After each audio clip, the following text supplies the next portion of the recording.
Black Panther is an event. It's a cultural watershed for American film and film in general because it's the first time we've seen a critically acclaimed international blockbuster featuring multifaceted representation of black people on screen and behind the scenes. And people all over the world love a well-written, beautifully illustrated mythology, right? And there were a few scenes in Black Panther that were shot in Busan, South Korea. I actually lived in Busan, South Korea. And in 2014, I did a project that talked about Black Panther and the Marvel Universe and film representation in general. Because a few of my Korean students had a few concerns about the lack of Asian representation in cinema and especially in the superhero films. So here's a throwback clip of that project. I hope you enjoy. One love. My name is Wilkin Brutus. Wakanda forever.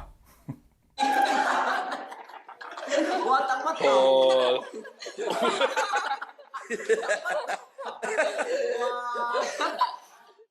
If comics are written mostly by white men, I can't realistically expect them to cater to the black nerdy boy in me.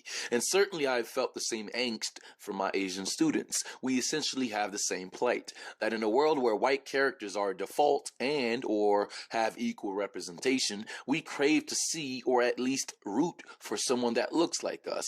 The comic world suffers from a great deal of cognitive dissonance. It wants to create harmony by creating well-balanced characters, but it does the opposite and isn't sure what to sacrifice to reduce the dissonance.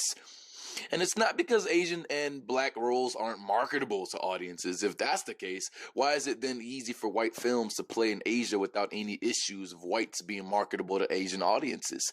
Whites are the world default. All of my Saturday morning cartoons were default, except for the breakdancing Black Power Ranger.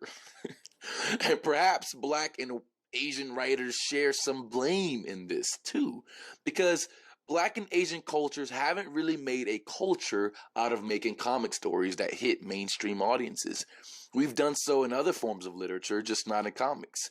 So it's unfair to force a white artist or writer to be more inclusive in his art. That's not our job. So this isn't some anti-white rant. It's just a bleeding scream from the elephant in the room. But since visual media and cinema has powers that reach beyond the art realm and into our daily lives, something this small is actually really big.